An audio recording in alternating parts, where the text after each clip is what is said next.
Hey guys, comic quest के एक और एपिसोड में आप सभी का स्वागत है। तो हर किसी के स्कूल या कॉलेज में एक बच्चा होता है ना, जो हर चीज में आगे होता है। मतलब पढ़ाई लिखाई से लेकर मस्ती करने में भी आगे, और अगर स्पोर्ट्स वगैरह की बात निकले तो उसमें भी नाम रोशन। नहीं, ऋतिक रोशन की बात नहीं कर रहा मैं। माँ बाप का नाम चमकाने वाला होता है ना, जो कि माँ बाप का नाम रोशन करेगा लड़का हमारा, वो वाला रोशन। तो केजीएफ भी सिनेमा इंडस्ट्री की वही मूवी निकली। बेसिकली इस मूवी ने ऑडियंस का प्यार बटोरने से लेकर अच्छे रिव्यूज तक सब कुछ हासिल करा, और इसके टीजर को देखकर ऐसा लग रहा है कि केजीएफ का चैप्टर 2 उन सारे रिकॉर्ड्स को भी तोड़ देगा, क्योंकि सिर्फ टीजर को ही एंड गेम से ज्यादा व्यूज मिलने वाले थे, या फिर अभी तक मिल भी चुके होंगे। तो कॉमिक वर्स से मैं हूं मोहित, और आज हम बात करेंगे कि आखिरकार लोगों के बीच में केजीएफ को लेकर इतनी क्रेजीनेस, इतनी मैडनेस क्यों है। तो बिना किसी से माचिस मांगे चलिए शुरू करते हैं।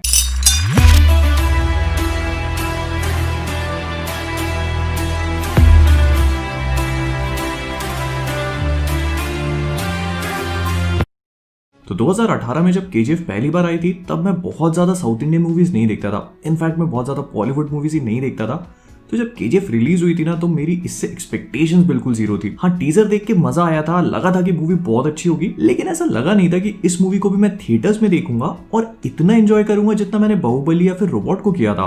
बट मूवी को देखने के बाद जो ऑडियंस का रिस्पॉन्स था ना, उसे देखकर समझ में आया कि मूवी बिल्कुल भी नॉर्मल तो है ही नहीं। और ये बात बिल्कुल सही भी है, क्योंकि एक तरफ पे जहाँ पे बॉलीवुड की फिल्म मेकिंग अपना खुद का गड्ढा खोद के उसमें घुस गई है, वहीं पे दूसरी तरफ साउथ इंडियन मूवीज का स्टैंडर्ड बहुत बढ़ चुका है। इन्होंने अपने आप को बहुत ज्यादा इवॉल्व किया है, और इसी इवोल्यूशन का पार्ट है केजीएफ। तो मूवी बेसिकली बनी है कन्नड़ा लैंग्वेज में, जिसे डायरेक्ट किया है प्रशांत नील सर ने, और इससे पहले तक उन्होंने सिर्फ एक ही मूवी बनाई थी, उग्रम। अगर आप लोगों ने नहीं देखी है तो देख लेना, वो भी बहुत अच्छी मूवी है। फिर इसके बाद मेन लीड रोल में उन्होंने कास्ट किया यश को, जिन्होंने साउथ इंडियन मूवीज में ऑलरेडी अपना नाम एस्टैब्लिश करा हुआ था और काफी फेमस एक्टर थे वहां के। और अगर आप मूवी का प्लॉट देखने जाओगे ना, तो बहुत सिंपल सा प्लॉट है, एक नॉर्मल से लड़के को इंडिया का क्राइम लॉर्ड बनाना। बस इसके बाद इसमें कई सारे एलिमेंट्स को ऐड किया और मूवी की स्टोरी को शेप देना स्टार्ट कर दिया। अब वैसे अगर देखा जाए तो केजीएफ एक बहुत ही अच्छी मूवी है, लेकिन किसी भी एंगल से मैं इसे परफेक्ट मूवी नहीं कह सकता। मूवी की स्टोरी शुरू से ही थोड़ी सी कॉम्प्लिकेटेड फील होती है, और ऐसा लगता है कि फर्स्ट हाफ में कुछ भी चल रहा है। एंड इससे पहले कि आपको कुछ भी समझ में आने लगे, मूवी एक के बाद एक नए नए कैरेक्टर्स इंट्रोड्यूस कराती जाती है,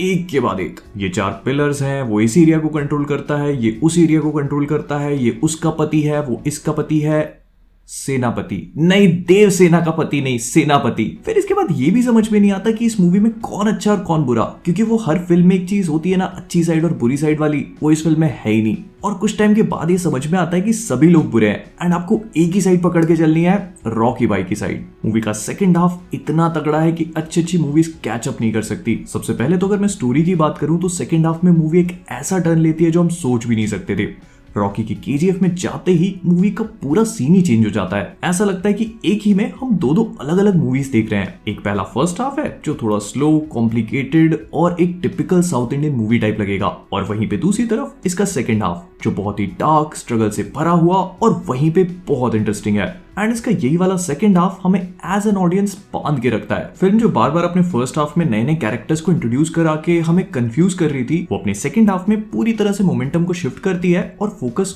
उसी चीज पे डालती है जो हम देखना चाहते हैं, रॉकी भाई पे। लेकिन यहाँ पे मूवी एक और गेम खेलती है। जिस रॉकी को हमने फर्स्ट हाफ में बिल्कुल भी स्ट्रगल करते नहीं देखा और हर प्रॉब्लम को एक ही मुक्के से सॉल्व करते हुए देखा है, वही रॉकी अब केजीएफ में आने के बाद पहली बार टेक्निकली अपनी स्ट्रगल को स्टार्ट करता है। एंड जैसा मैं हमेशा कहता हूँ, जहाँ पर हीरो ने स्ट्रगल किया वहां पे पब्लिक को मजा आया। अब एज सच रॉकी कोई बहुत ज्यादा स्ट्रगल नहीं करता, मतलब वो वहां जाके पिटता नहीं है, बस उसे अपने आप को रोक के रखना पड़ता है, बट इसी में तो मजा आया। फिर अगर मैं बात करूं मूवी की सिनेमेटोग्राफी या ओवरऑल फील की, तो मूवी के दोनों हाफ्स का फील बहुत अलग है। जहां पर एक तरफ फिल्म का फर्स्ट हाफ बहुत ही कलरफुल और फुल ऑफ लाइफ लगता है, वहीं पे दूसरी तरफ मूवी का सेकंड हाफ बिल्कुल ही अलग है, बहुत ही ड्राई और डेड सा फील होगा आपको। बट इस वाले हाफ को जैसे दिखाया है ना, वही सबसे इंटरेस्टिंग चीज है, वही देखने में सबसे ज्यादा मजा आया। मूवी की डार्क टोन आपको पोस्ट अपोकलिप्टिक वर्ल्ड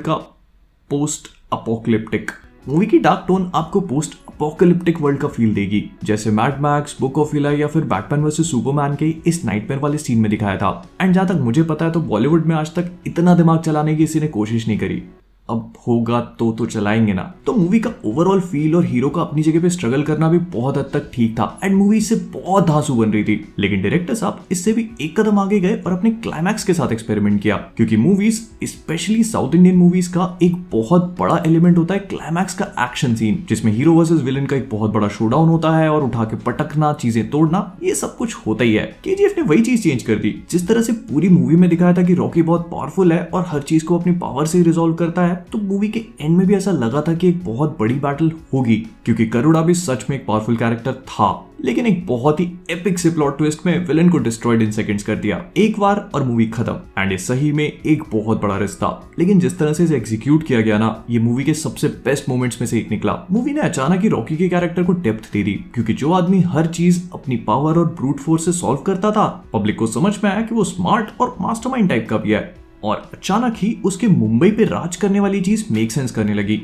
ये समझ में आने लगा कि लोग क्यों मुंबई में आने से डरते थे, और इसीलिए इतने सालों में रॉकी का मुंबई में नाम कमाना, अपने आप को फेमस करना अचानक से मेक सेंस करने लगा। फिर ऐसा भी नहीं है कि फिल्म में बस एक्शन और थ्रिल है। इनफैक्ट ऐसी कोई साउथ इंडियन मूवी हो भी सकती है जिसमें इमोशंस ना हो, तो केजीएफ में भी है। इनफैक्ट सबसे बेस्ट वाले हैं माँ और बेटे का बॉन्ड। जिस तरह से शुरू से ही रॉकी की मदर को उसे बड़ा करने के लिए स्ट्रगल करते दिखाया है, आई एम वेरी श्योर कि एक एक बेटा या बेटी उससे रिलेट कर सकते हैं। उसके बचपन में एक पुलिस वाले को पेलने से लेकर केजीएफ में एक एक पत्थर तोड़ने तक, हर एक चीज के पीछे रॉकी का वही वादा है जो उसने अपनी माँ से किया था। फिर वो बीच सड़क पे गाड़ी रोक के पन देने वाला सीन हो, या केजीएफ के अपने लोगों की स्ट्रगल हो, या रॉकी के खुद के फ्लैशबैक्स, जितना भी इमोशन है बहुत इंपैक्टफुल है। इनफैक्ट मेरी बेरंग लव लाइफ से तो बहुत ही ज्यादा इमोशनल है। लेकिन इसके अलावा भी मूवी काफी डीप है। मूवी का एक डायलॉग है, powerful people come from powerful places. तो उसी चीज को गलत प्रूफ करने के लिए मूवी बहुत मेहनत करती है। फिर मूवी में एक बहुत he tried and tested formula है, जिसे मैंने नाम दिया है द मसीहा फॉर्मूला। इसमें एक विलन या फिर एक बुरा आदमी कुछ गरीब लोगों या छोटे लोगों या एक पूरे गांव को इन्फोर्स करेगा, उन्हें दबाएगा और उनसे काम करवाएगा। अंग्रेजों के लिए बुली करना, और इस बीच में एक भविष्यवाणी होगी कि एक मसीहा आके उन्हें बचाएगा, और वो मसीहा और कोई नहीं बल्कि हमारा हीरो है। मतलब मैं ऐसे कर रहा हूं तो मैं हीरो नहीं हूं, पर मैं बता रहा हूं, जो वहां पे आएगा, गुंडे को मारेगा और उन सारे के सारे लोगों को लिबरेट करेगा। अब वैसे तो इस वाले फॉर्मूले पे ऑलरेडी बहुत सारी मूवीज है जो बन चुकी हैं, लेकिन बाहुबली ने इस पे पीएचडी ही कर ली। एक बहुत ही ओप्रेस्ड सी सोसाइटी, उस पे एक मसीहा के आने की भविष्यवाणी, और जब बाहुबली आके उन सबको बचाता है ना, तो जो गूसबम्प्स वाली फील है, उसके लिए यही पूरा मसीहा फैक्टर रिस्पॉन्सिबल है। और वही सेम चीज केजीएफ में भी है। ऑल्दो बाहुबली जितने बड़े लेवल पे नहीं, लेकिन रॉकी का माइन वालों के लिए उस बैलगाड़ी को घसीटना, फिर माइन में जाके वो अंधे बाबा को बचाना, एंड बार बार भविष्यवाणी होना कि कोई आके उन्हें बचाएगा, ये सारी चीजें उस मसीहा वाले फैक्टर को इन्फोर्स करती हैं। और इसीलिए जब एंड में रॉकी ने करुणा से पूरे गांव को बचाया ना, तो जो गूसबम्प्स आए थे ना, वो इसीलिए आए थे। और हाँ, इन गूसबम्प्स को लाकर हर किसी को स्पाइडरमैन बनाने के लिए एक और चीज रिस्पॉन्सिबल है, इस मूवी का बैकग्राउंड म्यूजिक, जो इतना एपिक है कि रॉकी को पूरी फील देने के लिए वही रिस्पॉन्सिबल है। और आई एम वेरी श्योर कि अभी तक आप में से बहुत सारे लोगों की रिंगटोन यही होगी, है ना। तो कुल मिला के केजीएफ भले एक परफेक्ट मूवी ना हो, लेकिन एक बहुत ही एपिक मूवी थी। फिल्म का फर्स्ट हाफ थोड़ा सा कॉम्प्लिकेटेड फील होगा, लेकिन इसका सेकंड हाफ पूरी भरपाई कर देगा। एंड आई फील कि इसका सीक्वल इसी चीज को और एक्सपैंड करने वाला है, क्योंकि इसके टीजर को देखकर हमें ये चीज समझ में आ गई है कि रॉकी को अपना पहला फिजिकल चैलेंज मिलेगा, जो इसे फर्स्ट पार्ट में नहीं मिला था बाय द वे। और इसके साथ ही साथ सेकंड वाले चैप्टर में रॉकी को बल के साथ में बुद्धि का भी प्रयोग करना पड़ेगा। बुद्धि नहीं, बुद्धि, इंटेलिजेंस, दिमाग। क्योंकि इस मूवी में रमिका सेन, मतलब रवीना टंडन का जो कैरेक्टर है रमिका सेन, वो पॉलिटिक्स को भी इंट्रोड्यूस करेगी, जो फर्स्ट पार्ट में नहीं थे। बट सबसे इंपॉर्टेंटली जो चीज हमें फर्स्ट चैप्टर में सबसे ज्यादा पसंद आई थी, मतलब केजीएफ वाला पार्ट, वो इस फिल्म में बहुत ज्यादा होगा। तो डार्क पोस्ट अपोकलिप्टिक तो डार्क और पोस्ट अपोकलिप्टिक फील के लिए तैयार हो जाइए, क्योंकि रॉकी भाई एक बार फिर से आने वाले हैं। बस इस बार भी माचिस नहीं लेकर आए। तो विद दैट बीइंग सेड, हम लोग इस वीडियो को यहीं पे रैप अप करने वाले हैं। अगर आपको वीडियो पसंद आया तो प्लीज इसे लाइक और शेयर करना मत भूलिएगा। फैला दो, हर कहीं फैला दो। और इसके साथ ही साथ अगर आप लोग कॉमिक वर्स पे नए हैं और वो नीचे वाला सब्सक्राइब बटन अभी भी रेड दिख रहा है, तो प्लीज उसे टच करके और उससे तुरंत क्लिक बना दो। फिर इसके बाद आज आप सब लोगों ने नोटिस किया होगा कि कुछ नया है पूरे वीडियो में, फेस कैम। मुझे पता है कि कई लोगों को ये चीज पसंद नहीं आएगी और लोग बोलेंगे कि नहीं, वही पुराने वाले अपना गंदा थोबड़ा मत दिखाओ और वही वैसे ही वाला दोबारा से वॉइस ओवर वीडियो स्टार्ट करो। लेकिन पिछले कुछ टाइम में मुझे रियलाइज हुआ कि कितने सारे लोग मुझे जानते ही नहीं है। मतलब इस चैनल पे इतने सब्सक्राइबर्स हैं, लेकिन किसी को भी पता तक नहीं है कि मैं कैसा दिखता हूँ, मैं क्या करता हूँ, मैं कौन हूँ। तो इसलिए मैंने सोचा कि उस चीज को चेंज करते हैं। और मैं कौन हूँ, क्या करता हूँ, इससे मुझे याद आया कि अगर इंस्टाग्राम पे फॉलो नहीं किया है तो लिंक डिस्क्रिप्शन में मिल जाएंगी, वहां पे भी जाके फॉलो कर लो। और इसके बाद कॉमिक वर्स का क्लोथिंग ब्रांड अगर आप लोगों ने चेकआउट नहीं किया है तो उसकी लिंक भी डिस्क्रिप्शन में है। बहुत ऑसम टी शर्ट्स हैं, जाके एक बार देख लो, एक बार देख लो। तो इन सब चीजों के बाद जाने से पहले मुझे कमेंट्स में ये चीज बताना कि आप लोगों को केजीएफ का चैप्टर 1 कैसा लगा। ये मैं क्या पूछ रहा हूँ, क्यों पूछ रहा हूँ। तो जाने से पहले कॉमिक वर्स से मैं हूं मोहित और आप सभी लोग stay safe, stay inside and as always keeping awesome. ये पड़ोस वाली आंटी ने अपना कचरा फिर से बाहर फेंक दिया लगता है।